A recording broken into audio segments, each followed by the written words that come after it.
friend, welcome back.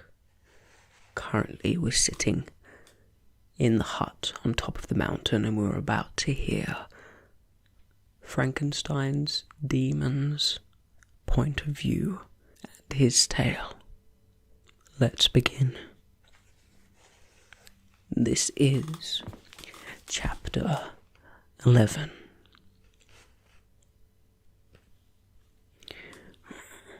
It is with considerable difficulty that I remember the original era of my being.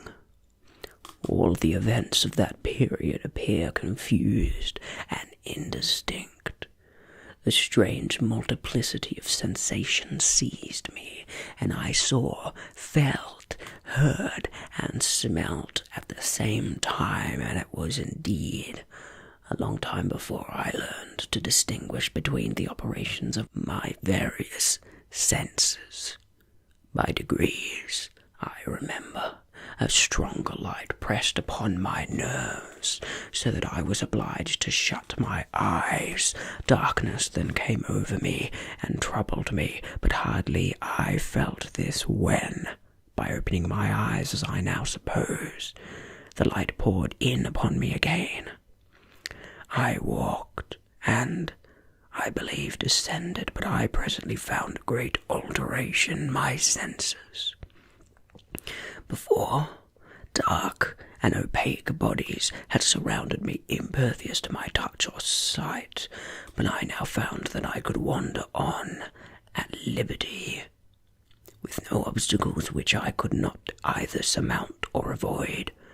The light became more and more oppressive to me, and the heat wearying me as I walked. I sought a place where I could receive shade. This was the forest near Ingolstadt, and here I lay by the side of a brook, resting from my fatigue, until I felt tormented by hunger and thirst. This roused me from my nearly dormant state, and I ate some berries which I found hanging on the trees or lying on the ground. I slaked my thirst at the brook, and when lying down was overcome by sleep. It was dark when I awoke. I felt cold also, and half frightened, as it were, instinctively finding myself so desolate.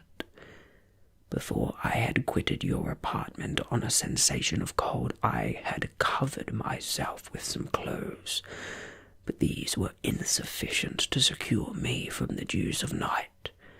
I was a poor, helpless, miserable wretch. I knew and could distinguish nothing, but feeling pain invade on me on all sides. I sat down and wept.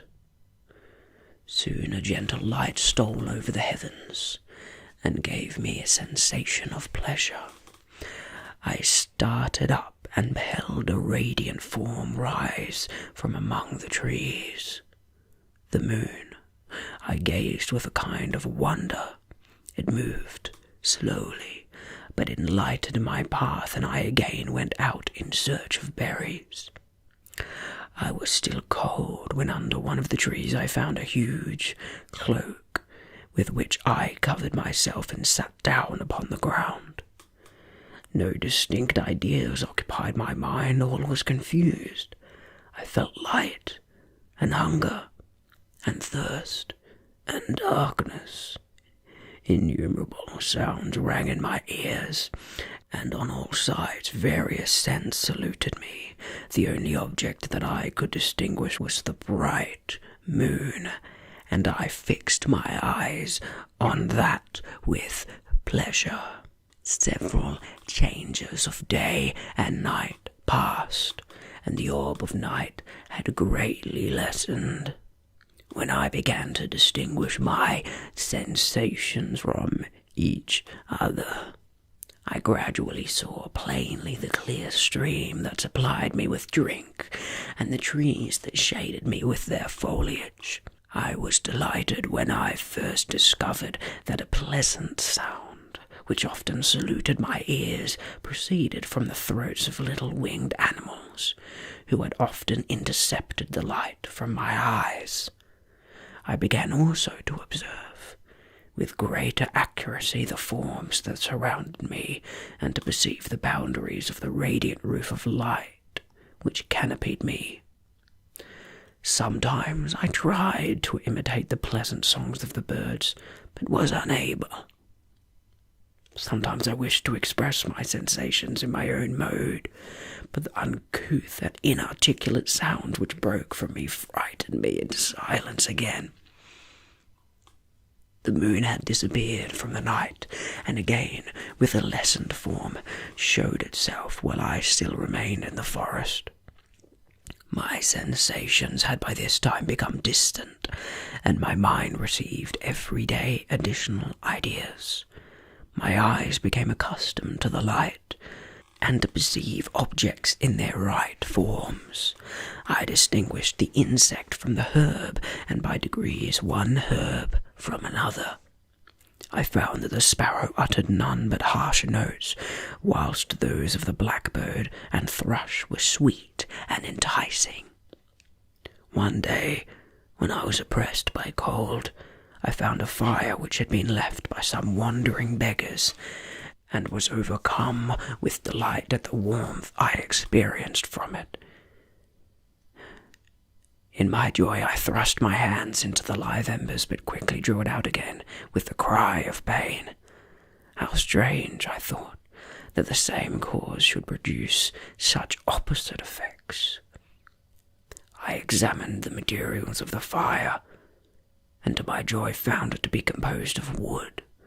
I quickly collected some branches, but they were wet and would not burn. I was pained at this, and sat still watching the operation of the fire. The wet wood which I had placed near the heat dried itself, and became inflamed. I reflected on this, and by touching the various branches I discovered the cause, and busied myself in collecting a great quantity of wood, that I might dry it, and have a plentiful supply of fire. When night came on and brought sleep with it, I was in the greatest fear lest my fire should be extinguished. I covered it carefully with dry wood and leaves, and placed wet branches upon it, and then, spreading my cloak, I lay on the ground and sank into sleep. It was morning when I awoke, and my first care was to fit the fire. I uncovered it, and a gentle breeze quickly fanned it into a flame. I observed this, and contrived a fan of branches which roused the embers when they were nearly extinguished. When night came again, I found, with pleasure, that the fire gave me light as well as heat, and that the discovery of this element was useful to me in my food, for I found some of the offals that the travellers had left had been roasted, and tasted much more savoury than the berries I gathered from the trees. I tried, therefore, to dress my food in the same manner, placing it on the live embers. I found that the berries were spoiled by this operation, and the nuts and roots were much improved. Food, however, became scarce, and I often spent the whole day searching in vain for a few acorns to assuage the pangs of hunger. When I found this, I resolved to quit the place that I had hitherto inhabited, to seek one for where the few wants I experienced would be more easily satisfied. In this emigration, I exceedingly lamented the loss of the fire which I had obtained through accident, and knew not how to reproduce it. I gave several hours to the serious consideration of this difficulty, but I was obliged to relinquish all attempt to supply it, and wrapping myself up in my cloak, I struck across the wood towards the setting sun. I passed 3 days in these rambles, and at length discovered the open country. A great fall of snow had taken place the night before, and the fields were of one uniform white. The appearance was disconsolate, and I found my feet chilled by the cold damp substance that covered the ground. It was about 7 in the morning, and I longed to obtain food and shelter. At length I perceived a small hut on a rising ground, which had doubtless been built for the convenience of some shepherd. This was a new sight to me, and I examined the structure with great curiosity. Finding the door open, I entered. An old man sat in it near a fire, over which he was preparing his breakfast. He turned on hearing a noise and perceived me. Shrieking loudly and quitting the hut, ran across the fields, with a speed of which his dilapidated form hardly appeared capable. His appearance, different from any I had ever seen before, and his flight somewhat surprised me, but I was enchanted by the appearance of the hut. Here the snow and rain could not penetrate. The ground was dry, and it presented to me then as exquisite and divine a retreat as pandemonium appeared to the demons of hell after their sufferings in the lakes of fire. I greedily devoured the remnants of the shepherd's breakfast, which consisted of bread, cheese, milk, and wine. The latter, however, I did not like. Then, overcome by fatigue, I lay down among some straw and fell asleep. It was noon when I awoke, and, allured by the warmth of the sun which shone brightly on the white ground, I determined to recommence my travels, and, depositing the remains of the peasant's breakfast in a wallet I found, I proceeded across the fields for several hours, until at sunset I arrived at a village. How miraculous did this appear! The huts, the neat cottages, and stately houses engaged my admiration by turns. The vegetables in the gardens, the milk and the cheese that I saw placed at the windows of some of the cottages allured my appetite. One of the best of these I entered, but I had hardly placed my foot within the door before the children shrieked and one of the women fainted. The whole village was roused. Some fled and some attacked me until, grievously bruised by stones and many other kinds of missile weapons, I escaped to the open country, and fearfully took refuge in a low hovel, quite bare, and making a wretched appearance after the palaces I beheld in the village. This hovel, however, joined a cottage of a neat and pleasant appearance, but after my late dearly bought experience I dare not enter it. My place of refuge was constructed of wood, but so low that I could with difficulty sit upright in it. No wood, however, was placed on the earth, which formed the floor, but I was dry, and although the wind entered it by innumerable chinks, I found it an agreeable asylum from the snow and rain. Here, then, I retreated, and lay down, happy to have found a shelter, however miserable, from the inclemency of the season, and still more from the barbarity of man. As soon as morning dawned, I crept from the kennel, that I might view the adjacent cottage and discover if I could remain in the habitation I had found. It was situated against the back of the cottage and surrounded on the sides, which were exposed by a pigsty, on a clear pool of water. One part was open, and by that I had crept in, but now I covered every crevice by which I might be perceived with stones and wood, yet in such a manner that I might move them on occasion to pass out. All the light I enjoyed came through the sty, and that was sufficient for me. Having thus arranged my dwelling, and carpeted it with clean straw, I retired, for I saw the figure of a man at a distance, and I remembered too well my treatment the night before to trust myself in his power.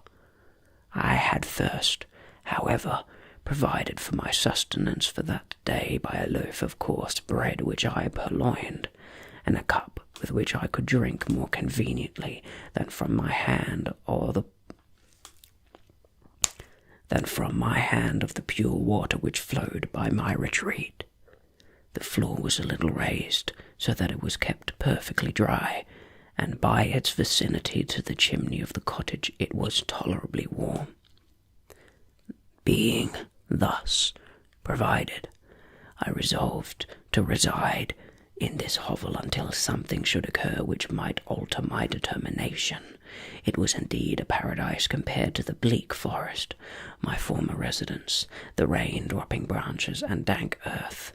I ate my breakfast with pleasure, and was about to remove a plank to procure myself a little water when I heard a step, and, looking through a small chink, I beheld a young creature with a pail on her head passing before my hovel.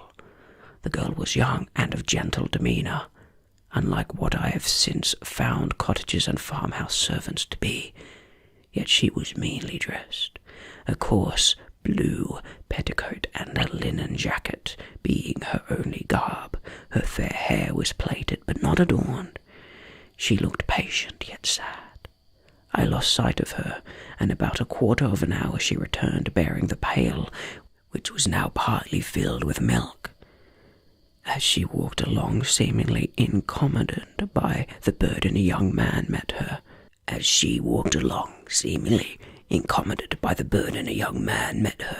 Whose countenance expressed a deeper despondence.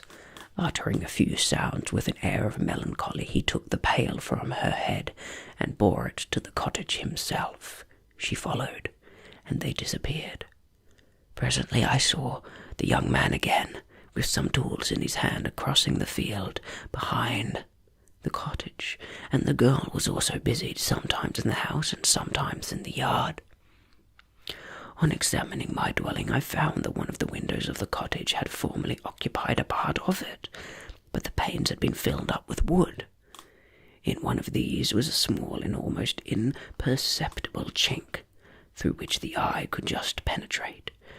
Through this crevice a small room was visible, whitewashed and clean, but very bare of furniture. In one corner, near a small fire, sat an old man, leaning his head on his hands in a disconsolate attitude. The young girl was occupied in arranging the cottage, but presently she took something out of a drawer, which employed her hands, and she sat down beside the old man, who, taking up an instrument, began to play, and to produce sounds sweeter than the voice of the thrush or the nightingale.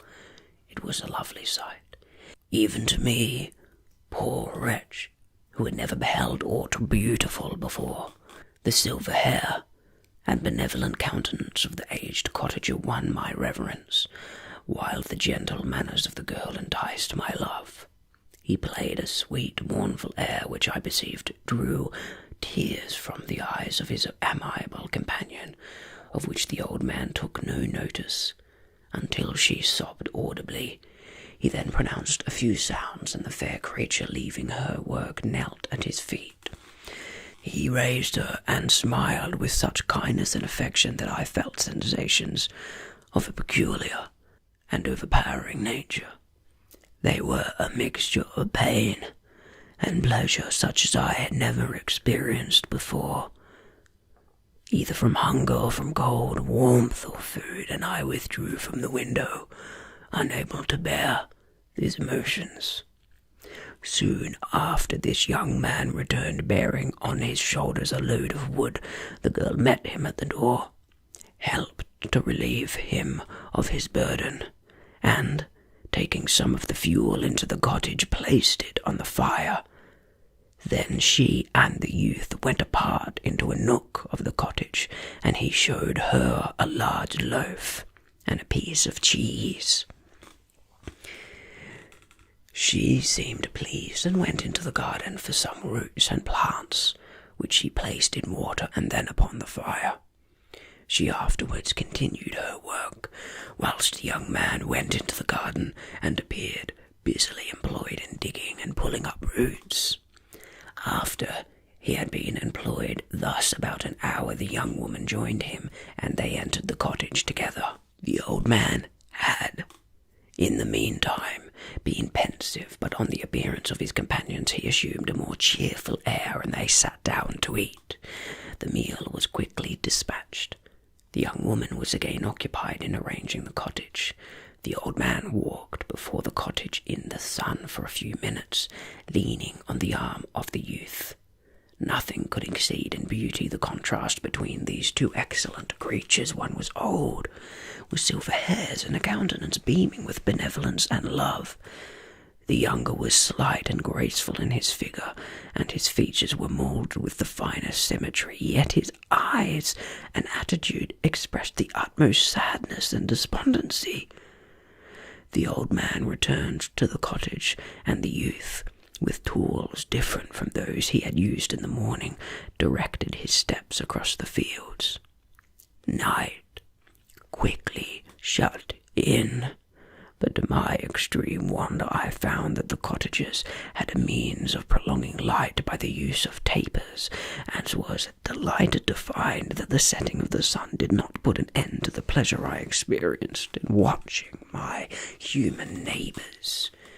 In the evening, the young girl and her companion were employed in various occupations which I did not understand, and the old man again took up the instrument which produced the divine sounds that had enchanted me in the morning.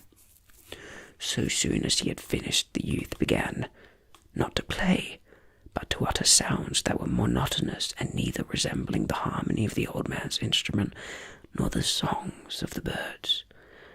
I since found that he read aloud, but at that time I knew nothing of the science of words or letters. The family, after having been thus occupied for a short time, extinguished their lights and retired, as I conjectured, to rest. And that is the end of Chapter 11.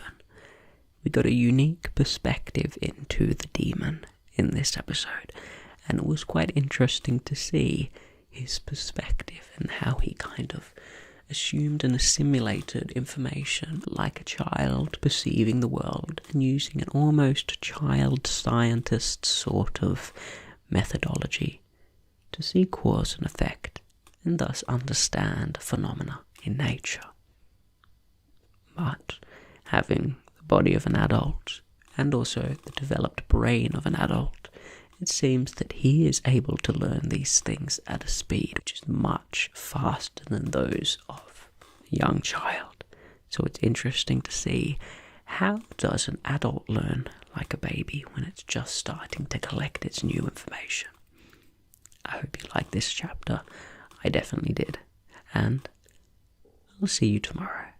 Good night, dear friend.